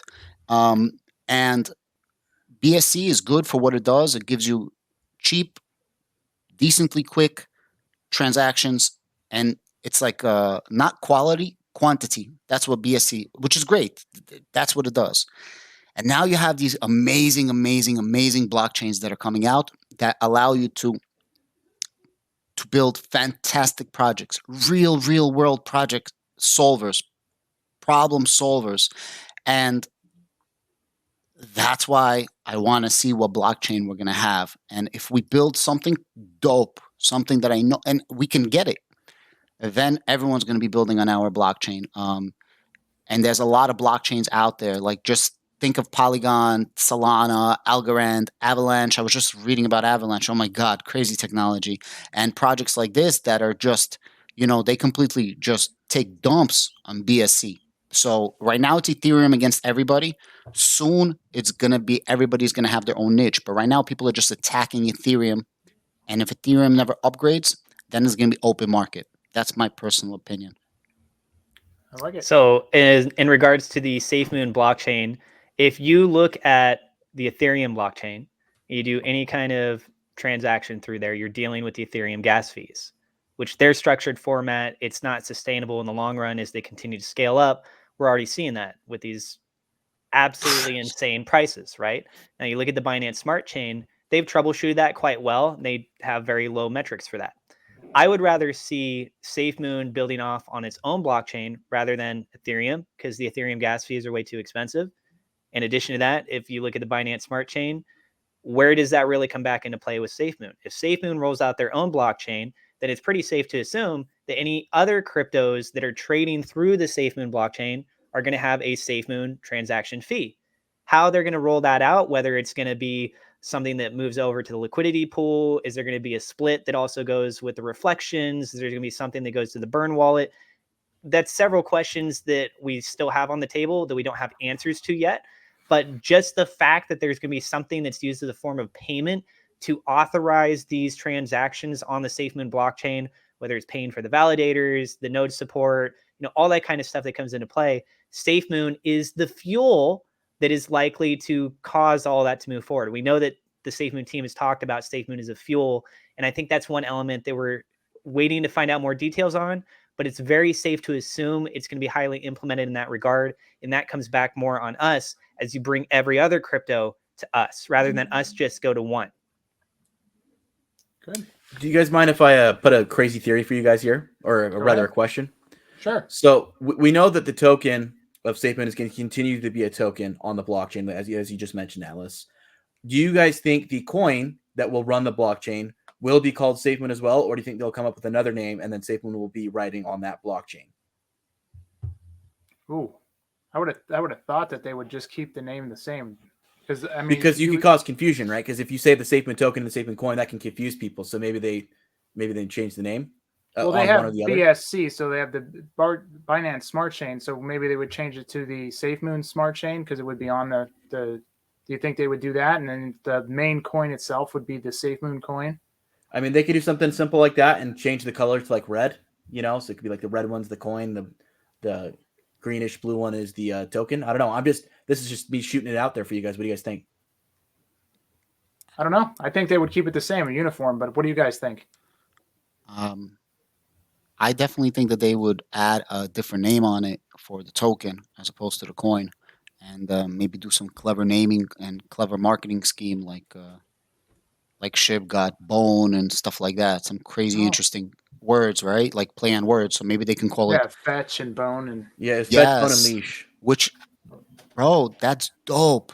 That's a smart idea and costs nothing. So I think Safemoon would do the same thing, and they would call it maybe like the landing, for example, like we landed on the moon, or it's a bad name. They would come up with something cooler, right? But something like that, we made it, right? Like something like this. Because like VeChain, they do the same thing, and VeChain continued to be their coin because they were a token on the Ethereum network. They moved over, made their own blockchain, became the VeChain project. They changed their name for their ecosystem, but the coin remained VeChain, and the token became VThor. So the token that runs everything on their IoT network is VThor. That's how they charge all their gas fees for those that want to participate in their supply chain technology. And then VeChain is the coin. So, yeah, hopefully they do something like that. It'll be pretty fun. I believe they even have it like the Sandbox, Metaverse Sandbox. So Sandbox has like 3 tokens: one for real estate, one for like interacting, and one for like buying stuff, like clothing on the Metaverse. So it's fun. It's fun. It's a stupid little thing that makes people want to spend more, right? Play on words. Right. Yeah, and then they're all about fun. Look at these little Easter eggs that they're throwing out there. And they also, they're trying to have fun with the space. And then I asked Ryan about it, and they said they're even going to be doing something bigger in the metaverse when it comes to prizes, sort of like Ready Player One. So that'll be kind of fun. It'll definitely get people more engaged in their metaverse version of what they're doing. So that's pretty cool. And so, yeah, my guess is they probably would do something. Maybe they have something for the tokens that you could buy stuff in their metaverse and, other things like that. So it's a pretty good idea. Hydrophobic germanium used in nano coatings number 32. Shannon says this. I think that has to do with that satellite solar thing that she was talking about earlier. That's really interesting. Like I said, I don't know if that has to do with it, but that is very interesting. And just like you said, guys, like we said before, you can find 32 and just about everything when you're really, really looking for it. All right. The idea was to bring together a group of remarkable people to see if they could become something more, to see if they could work together when we needed them to fight the battles that we never could. Safemoon Round Table. Well, thank you, Ice Mike 6969. Bro, go ahead. No, we're here to fight that battle. I know this dude. This is a very, very cool dude. I'm going to tell you something about this guy. I don't know if he comes to your channels. He's on my lives all the time, and actually, a lot of people hate on this guy. I don't know why. We kick him out of the room. He's cool by me. He's a critical thinker. He, as far as I remember his story, he was an early investor. He had 20 billion Safemoon at one point. He bought them for like peanuts. I don't know if it's true, guys. I didn't dox him. I have no idea. I'm just telling you the story that I remember based on him. And then he sold everything and left like 1 billion in there that he wasn't going to sell. And we always go back and forth and not talking ish, just talking back and forth. And sometimes I guess you guys would say he's fudding, but he's not. And I'll answer his questions completely opposite of what you're hearing tonight. You know what I mean? Back and forth. So shout out to Icy Mike. But he's always respectful when he's talking. He's like not a dick at all, but he'll ask the tough questions. So this guy, straight up, shout out to him. Thanks a lot, Ice Mike. 6969. All right, let's keep scrolling through these. We'll just answer a couple more. I want to shut off around 11 o'clock if that's cool with you guys. So we'll go for another 15 minutes. Is that That's good? perfect with me. Okay, good. All right, let's get on to this. From Stormcrow, the roundtable conversation. Y'all look like you're playing in the World Series of Poker. Bergman rocking Dr. Evil. Keep up the great Safemoon content. Yeah, that's right. I forgot about Dr. Evil and his bald cat. So it's a good $1 comment. million. Is that what we're gonna hit this year before the We need Adam to do that. Adam? What are you saying? I'm sorry, I was reading the thing. What was the question? We're just saying the reference to Dr. Evil. Yeah. Well, you want me to put on like a bald cap to look like Yeah, him? do the pinky. If Adam gets 100,000 subscribers, he'll shave his head. How about that, Adam? Bro, give me 20,000. I'll shave it. When by the end of the year? There you go. Yeah, by the end of the my year. thing is here. Let me share the screen for you. Do you know how to share the screen? No, I don't. How do you do it? You push one. Okay, so I'm gonna pop it up here. Oh crap! It's gotta let me do it because this is my thing. Okay, let's see here. Window. All right, we're doing this live. This is live. Tim is learning. He's never done a live show before. This is the first one, guys. Bro, and Tim is so good at his videos that you would think He would know how to do a live show. Bro, like I thought Tim like has a whole production like studio and everything. I mean, he's obviously talented. That's a fact. Click that link, but- Tim. Oh, sorry, I didn't mean to cut you off, Adam. Click that link, Tim, and then you'll be able to click share screen. There at the bottom, it's got the plus sign, and then you'll be able to click share screen again, and then you'll be able to click on the item. So share screen underneath us. Yeah, share screen, and then there'll be a pop up, and it'll say share screen again, and then you'll be able to click Chrome tab, Oh, okay. Share and then click screen. Chrome tab, and then click on the link I just sent you, and it'll show that on the screen, and then you'll click add to show, and it'll pop it in. All right. I should have probably did this prior to this because it's We should have ran through that when we were doing the setup. Oh, bummer, guys. All right, let me see if I put my password in if it wants me to restart everything. Well, in the meantime, I hit unlock. See if it lets me. I would have just shared it from here, but this isn't my computer. Like I Now, mentioned before, it's gonna I'm make out of me- town, so It's gonna make me quit Chrome, which will crash this whole thing. So I can't do it, unfortunately, because I didn't do it prior. no, you're good. Hey, exploring with Hannah, the 20% tax on V1. Yes, that goes into effect Christmas Eve. All right, the telecommunications mesh network with energy captured will raise a community and allow them to use Safemoon as a currency. Without the energy, they can't. From Andrew G. That is true. That is true. They definitely need the energy to make it possible for them to get telecommunications in there and get the mesh network going. So I think it's important, especially if this is a humanitarian effort, that is something that they dive into. I would never buy Dogecoin. I said Dogecoin before and I got harassed the first time. I read it phonetically, not Doge. So would I you thought guys, it was Doggy Coin. do you guys invest? Are you guys still? No, I guess I shouldn't ask that question, right? Or can I ask that question? Are you guys in Doge Why not? still? Sure. Are you guys still in Doge? Do you like it? Do you think it's going places? I hold like financial advice? 3,000. I hold like 3,000 Dogecoin just for chilling. Just for. You're a just 'cause. fudder. You're a fudder. Fud. I also use Ledger, so JK. I have Yeah. 1,000 Dogecoins. So I have more than that. I'm in the 5-figure range when it comes to Dogecoin. Oh, Oh, look at nice. you. But I bought Dogecoin when it was worth significantly less than a penny. So it wasn't like I spent There a ton you of go, money on man. it. I just held it There forever. you go. All I right, look at used the to own big brain on Dogecoin. bread. I don't own Dogecoin now, but I do own Shiba Inu. Okay. Yeah, That I'm is- cheap too. Yeah. I would never buy Dogecoin. You lost your mind. LOL. From from Brian. All right. I guess that's yeah. It's one of those things is where it did well when it had a lot of hype, and right now, what is it running around 17 cents? So it's not as strong as it used to be because it was up to the 70 cents at one point. Yeah, I Bro, mean, its 70 cents was very short lived. It was one night. Yeah. I love watching Pro the Doge. You guys know who he is, right? The Yeah, of Dogecoin course. millionaire. He got blessed by Andre Jick so badly, bro. And this guy, he ran out of. He's like Matt Wallace, but he's a little smarter. He ran out of things to say about Doge, so he started buying all the Doge knockoffs, all the flokies.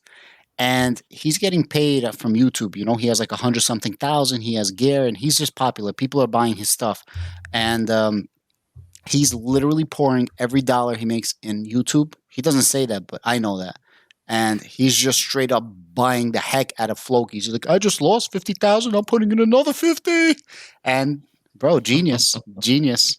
Yeah, there you go. Safemoon working with CIA, yes or no, and how so? Oh boy, this is, yeah. So John Crony's parents have a lot of ties to the CIA. They used to work for them. Is Safemoon working with the CIA? I don't know. I don't know if they can get involved with something like this. Maybe it's something they're. I don't know. What do you guys think? Do you think the CIA is involved in Safemoon? There don't is think so. a article saying that the CIA has confirmed they are working with a crypto unnamed. So Very take that as you will. That is Yeah, very and even if they were, they wouldn't tell us. That would be definitely under NDA. Correct. So we would have. They would never confirm that unless it was like out in the open. Yeah, one of the questions I keep asking John that he won't respond to is he said he got clearance to talk about Project Phoenix, which is a lot of other questions he won't answer from me. Tim, who? Yeah, exactly. And so I said, hey, who gave you clearance to talk about Project Phoenix? And he will not respond to that. So someone is above John saying that you can't talk about this project yet. They have a board. They have a board member. They have board members. Okay. Now, How do you know? How do you know that? It's like they confirmed it. I'm not. I'm just curious. That's cool. Yeah, no, I didn't know that either. I have to look back. I'm pretty sure that John tweeted something saying that they have board members. That I thought that was on a Safemoon Sunday, man. I need to look back on that. I would like board members. That would be cool. If you heard about that, that would be Yeah, cool. Share it if you find it. Yeah, I'll look for it. I'm pretty sure he said it on a Safemoon Sunday. It happened super quickly, where he was talking about oh, you know what? Damn. It was from an ex-employee. Got it. It was from an ex-employee where he was talking about it was Papa. And he was saying that how, you know, the FBI had cleared everything, and also the board approved all of their bonuses or something like that. It was like quickly in passing. I remember hearing that. Yeah. So something I would like to point out is that in my research about when the exchange could potentially get listed, and I was talking about the money transmitter license, that whole kind of thing. One of the processes that you have to go through, you know, certain documents, that kind of thing, you also have to go through the FBI. That was something that was noted in there. So whether the FBI investigation was because of security reasons, you know, the popularity going off on Twitter, and them just investigating things to make sure. I apologize. Go ahead. Whether it be for that, if it's not for that, then it looks like it very well could be part of just a simple application to become a money service business, having the money transmitter license. It's an integral part of that application system. I have this is from Daniel. I have not heard anyone talk about this. I'm seeing around a 1% return from reflections per month on average. That alone is a 12% annual interest rate. Well, it's only going to get crazier now with the way that they upped reflections in the V2 contract. So look forward to that, guys, because that'll be a lot more that fun. reflection rate is extremely variable based upon volume. So you may be seeing that now, but that could go up and down all over the place depending on what we're seeing on volume. And volume is very low right now. Exactly. At the end of the day, just keep it real. So we got to keep it real, guys. This is as real as it gets. Adam, I understand your tough love for the Safemoon family. There you go, Adam. People understand your tough love. Let's see if I could scroll through and find any. Well, there's Brand. There's no question with that, but thanks again for this, Brian. RJ, pick up your hand. It's going to look like we're hugging. Or can you do this, RJ? Can you do one of these? Hold on. Hold on. Can we do a love? No, you got to go on the other side, right? There you go. That is, oh my god. I can't believe you just made me do that. I love you, RJ. Generation Crypto left you hanging, Tim. I saw that. I know. I was trying to. Okay, sorry.